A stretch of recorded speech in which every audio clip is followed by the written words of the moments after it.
All right. Yeah. Deeply Rooted Compton Podcast Lounge. So what you was gonna ask him? Man, thank you, my brother. Thank you, Ray. Man, because I was about to go somewhere else. I know you was. I love you, my nigga. I love you, my nigga. Hey, look, hold on. So I was gonna ask you this. Yeah. It was about the mayor shit. The mayor hating on you of Inglewood. Why? Because he already knew in his mind he was about to turn that city into a $1 billion city. He knew that he was going to get rid of the Forum, bring in the Rams, convince the Clippers to come. He had these $1 billion ideas, and my idea was we got 10 homicides in March of 2012 or 13, and I'm like, man, I need to put together a team of interventionists that can go to the schools, do safe passage, get Inglewood together. Some of the things that I did just last year with your boy Chinaman, shout out to Philip Dorsett. So all the things I did last year, I want to do in 2012, but I only got the IVCs and the families, maybe some Byrus, but I really need to put a team together, and I can't put a team together unless I can pay him. But instead, he paid $160,000 to do a gang injunction against the Inglewood families. Right. And he took all the smokers, he took people's older uncles and shit. He didn't get none of the killers, none of the shooters. He got everybody who was out buying $30, $40 worth of drugs, hanging out the park, smoking and drinking.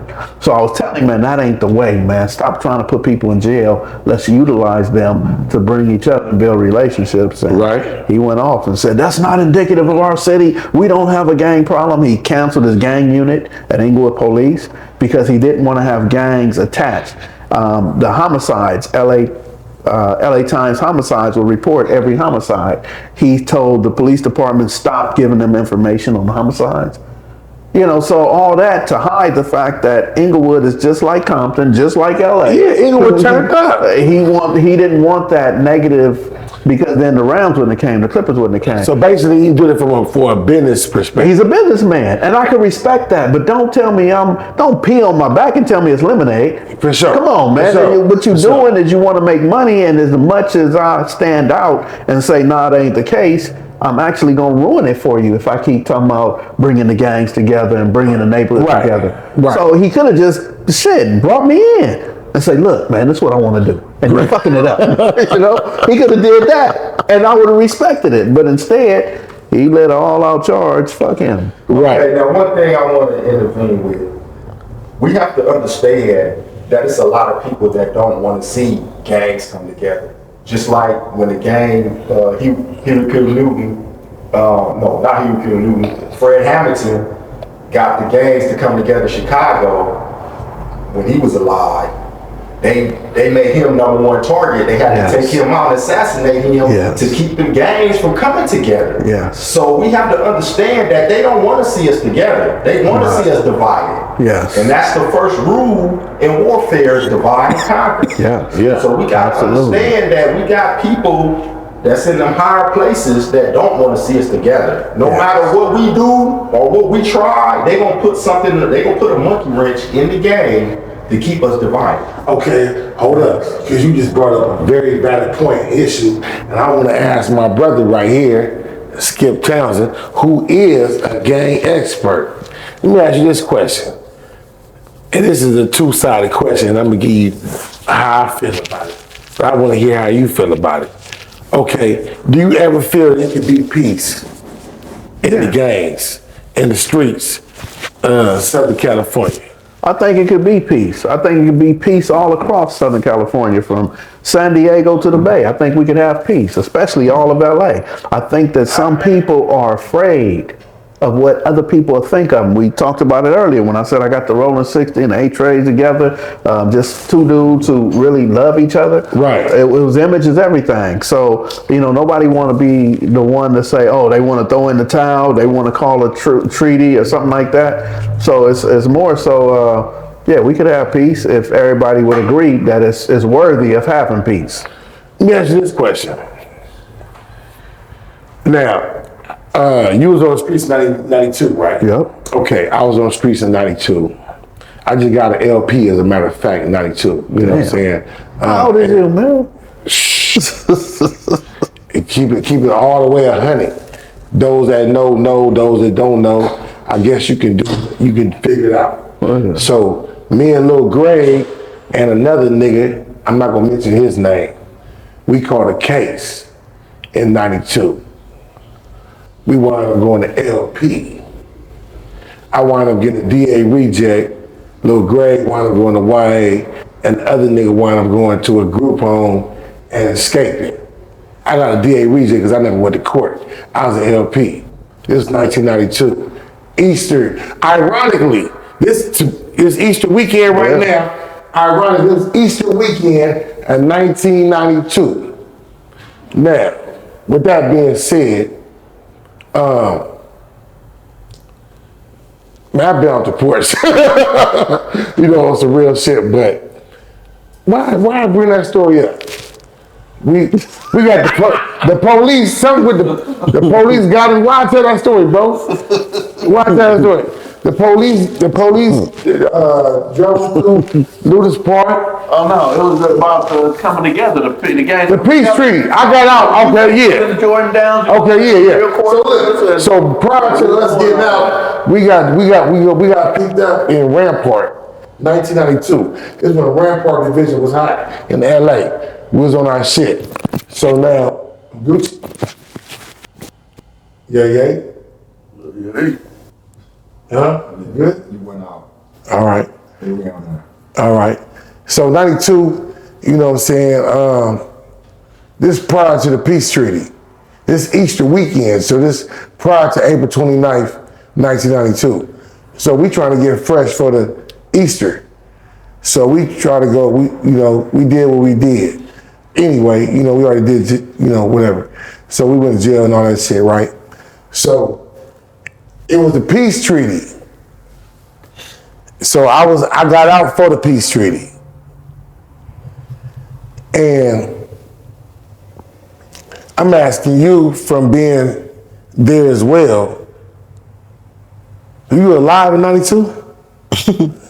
Yeah, I was like 6. You was like 6, okay. You remember the peace treaty? Mm-hmm. Okay. All right, because I know for sure if you was alive, you definitely remember. Mm-hmm. All right. So the peace treaty, everything, I know you remember everything, but I don't know if you was born in. So you was born in. So the peace treaty, as you remember, was cracking. You go to hood, there wasn't nobody tripping, partying, everybody got liquor. Everybody barbecuing. Hey, you be at the army station at the motherfucking gas station? That was they came on I like to my grandma like, what? They got the army up here. Friday. They came on Friday. Wednesday, April 29th, 1992 to Thursday, April 30th to April 31st, Friday was looting. I looted. Me and the homies, we was there. Was you out? You stopped moving. Damn. You good? Yeah. We was out. Tell them about the sound shop on my side. Behind Walter's Market. Show story, brother. Man, I'm just telling you, the sound shop. Show story. Yeah, the sound, a lot of motherfuckers don't know about the sound shop. The sound shop behind Walter's Market, which is now CVS. Before it was CVS, before it was Walter's Market. It had, motherfuckers don't know, it also was a sound shop behind Walter's Market. The rise, 1992, I was up in there. Yeah, speakers for days. Okay, but now, before we end it, because we are to wrap up,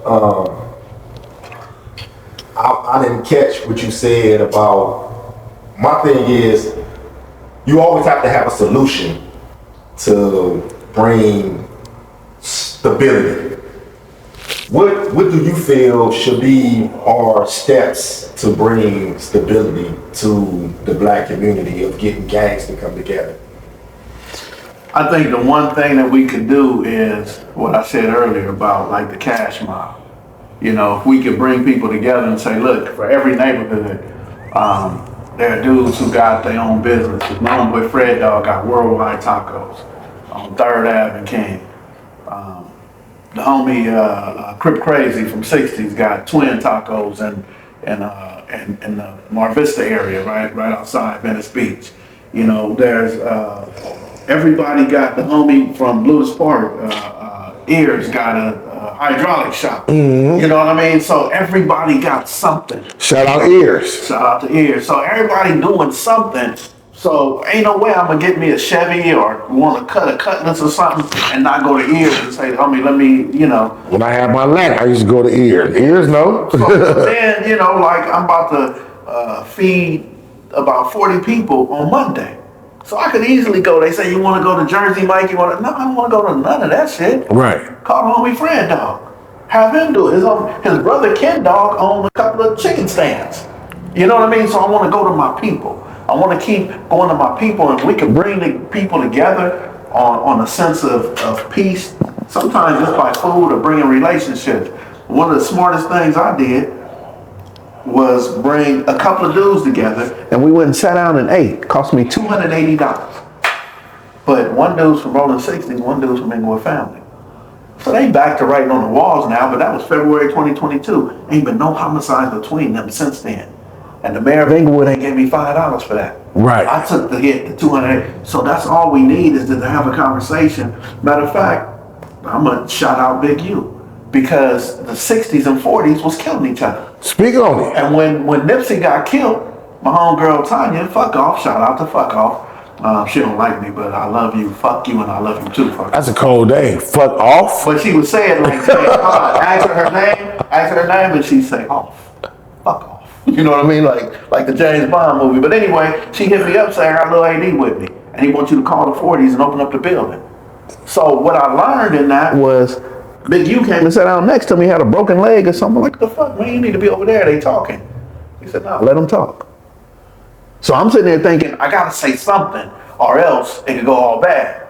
But he's like, nah, let them talk. So when I put together Lil AD and Munchie B, and we, Pretty Boy, a couple of other Ron from 60s and other dudes from families, I'm sitting there and I said, let them talk. Right. And so that's the stability, is bringing food in, let them build their own relationships, and I ain't got to say nothing. You know what I mean? So, like, there's a dude from Acacia Block. I don't know him, but shit, I'd be willing to get him and two of his partners and get you and two of your partners. Let's just go sit down and eat and talk. I ain't got to start the conversation. All I got to do is say, what y'all want, chicken wings, or y'all want some hamburgers, what y'all want? And let them eat, and you'll see how they start building a peace amongst themselves. And then all you got to do is say, look, man, we want to do this again in about 2 weeks. Can you bring 2 other people you know need to be here? And then tell the dude from Acacia Block, bring 2 other people. I like to bring 4 people from Southside and 4 people from Santana. You know what I mean? And shit, next, shit, the mob and Ludus is supposed to be 1. Can I bring 4? You know, but some people, I'd have an easier time getting you and 2 of your partners from Nutty and 2, 3 dudes from Acacia than I would have with the mob and Ludus. And I hate to say it. I don't know. I hate to say it, but I know, because the motherfucker from mob told me if I ever come over there with that bullshit, he said, I'm going to get you. And he wouldn't say get you like he going to beat me up. He said, I'm going to do you. Now, you're supposed to be my brother. But because I'm putting people together, and I speak on it on the internet, that I bring people together, he said, if you ever come over here with that, I'm going to do you bad. Matter of fact, I'm going to tell you, I'm sitting at the park. This one, Sylvia Nunn, is alive with Rambo. She's alive. I'm sitting at the park waiting on Sylvia, and the people from Ludus was like, hey, what you doing? So I'm waiting on your homegirl. They said, oh, so what you do? And I said, I bring people together. They said, okay, go get some Santanas, or go get some Palm and Oaks, go get somebody, but if you go across the street and get them motherfuckers over there, fuck you and fuck them, you ain't gonna be able to come back to the park. Imagine that, man. They used to be 1. They used to be 1. And this is in the name of gang intervention and bringing people together as a community activist. Yeah. This is the adversity that you deal with. Yeah. I just gotta, Amazing. I gotta eat it. I gotta say, you know what? Amazing. All right, y'all ain't ready. Y'all ain't ready. Understandable, but amazing. Yeah. Sad. Sad as well. It's just all the above. Sad needs to be the underlying thing. Yeah. You know, just like us with the people we beef with. sad. It's sad. Yeah, it's sad. It's sad. Just like And people don't understand this. And people don't get. Please catch this real quick, right? And hold on to this. Like you have a baseball grip, a baseball glove, and a ball glove, and you catch it. Okay, catch that, and hold on to that shit. Don't throw it back. Hold on to the ball. Do you understand that we only 13% of the country, quote unquote, of America? Google it. We only 13%, but yet we make up 51% of the prison population. And it ain't us putting us in jail. You just Google the police killing more blacks than, killing more. Thank you. Man, it was Thank over you. 1,000. Yeah. Thank you.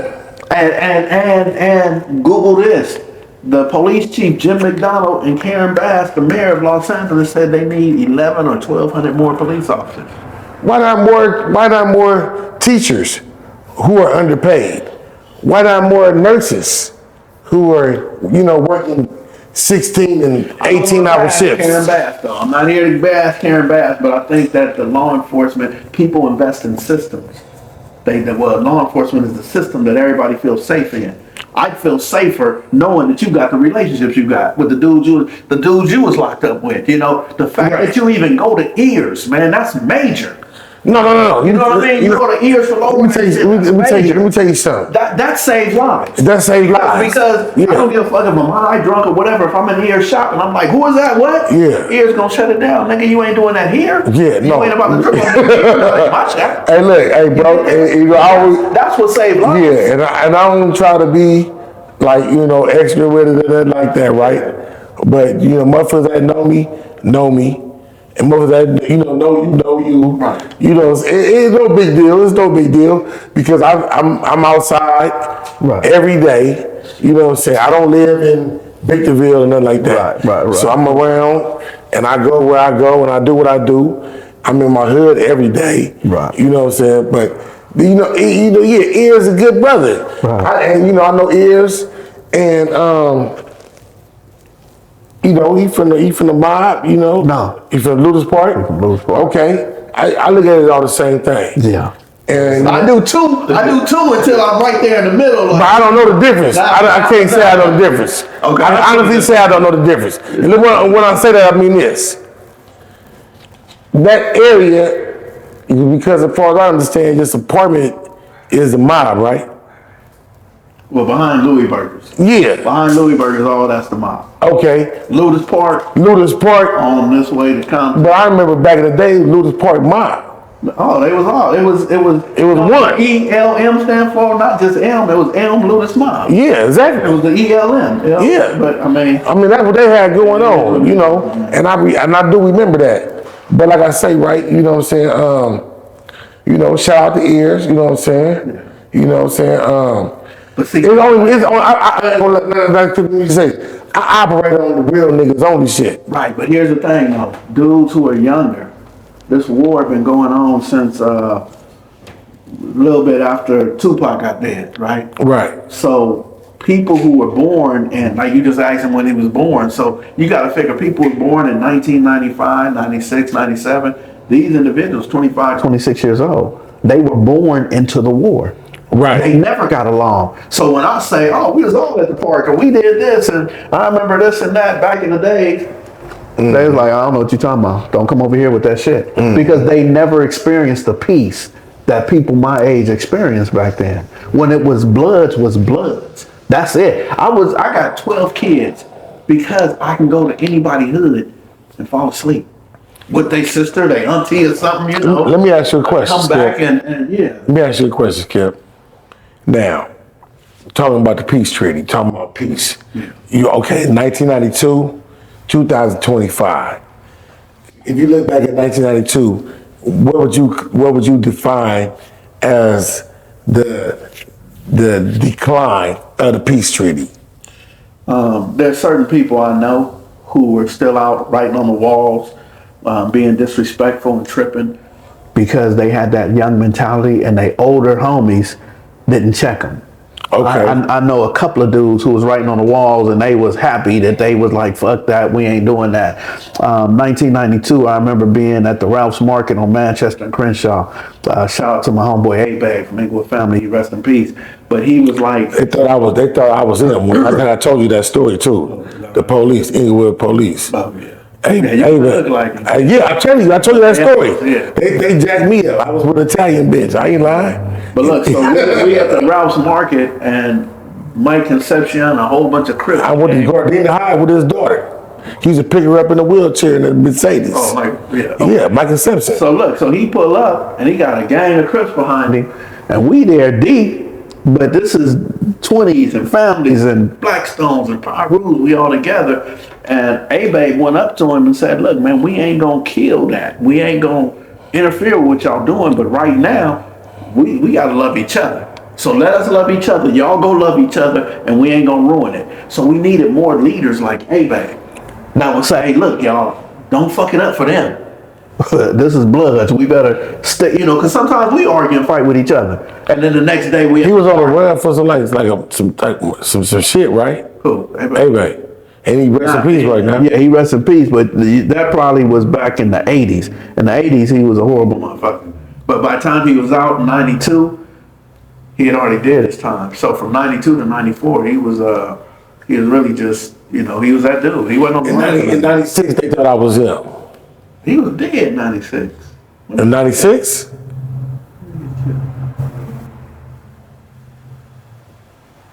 I think he was alive. He was on the run. 96. Because they thought I was him. I was on Centinela. I picked up an Italian bitch. He got killed on Centinela. And Beach. Ask one of them niggas from over there. They'll tell you he wasn't dead in 96. They thought I was him. I got his obituary. And you say I look like the nigga. And I was in the feds with a nigga from my nigga Nut from Cincinnati Park Family. What's Nut? Big Nut, Tiny Nut, Little He Nut? around my age. Probably big. What else you? You know how old I am, Skip. Don't do that.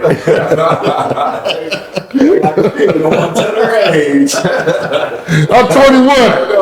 Motherfucker. I am 21. You was at Los Padrinos in 1992. Yeah. You said. Everybody ain't doing math though, so fuck them. 17 then. Yeah, I don't know. Yeah, but no, and Nut, that was my nigga. He was in Terry Nut. Nut. Yeah, but look. Man, I appreciate y'all. Can I just say that I appreciate y'all? I appreciate you. Yes, We appreciate you. yes, sir. Yes, we do. We appreciate you. You know why we appreciate you as well? And I'm gonna give your flowers as well, baby Wood. You know why? Because you got out of jail and you stayed focused and you continue consistently. The key word is consistent. Look it up if you don't know what it means. CONSISTENT. Consistent. I'm gonna tell you what it means, and if you don't want to, take my definition, look it up. Consistent means to do the same thing consistently over and over and over again. Not repetitive, because that's to do the same thing, but consistent, like every Friday to deposit $500 into that LLC account. Every Friday, if you got it or you don't got it. Every Friday, consistently. And he consistently got out of jail. How long you been out? Because this is April 2025. 5 months. How long? 5 months. Wait, 1 month you got out? November. He got out November of 2024. He don't rap. He don't sing. He don't talk bad about no niggas. He don't twerk, you know what I'm saying?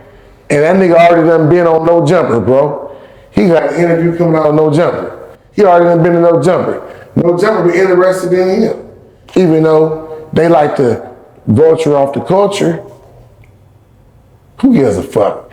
the whole world voice you off the culture. But the reality is, Baby Woody, he making moves from a young nigga that been with 90 to life. Didn't tell, didn't do no weird shit, you know what I'm saying? And got out of the juvenile act and making moves, power moves, chess moves, check, check, check, mate. Hey, yeah, check out that documentary too, man. Go tell about the documentary. Yeah, underneath my YouTube channel, Fly Thugger. Yeah, it's called Fly Thugger documentary, real Compton movie. Yeah, that's FLYYTHUGGA. I tell my whole life story. Yeah. You know what I'm saying, growing up on, you know what I'm saying, growing up in Compton, you know, to, you know, catching the life sentence as a juvenile to come out as a clothing designer. Yeah, check it out. It's a Compton movie, a real Compton movie. Straight up. To my man, to my brother, much love and respect as well. Skip Townsend, out the Adams community. Thank you for being a part. Appreciate it. A Deeply Rooted Compton podcast lounge, my brother. Yes, sir. Baby Wood. More to come. And more to come. I'm Hindu. Stay strong. Stay solid. Yes, sir.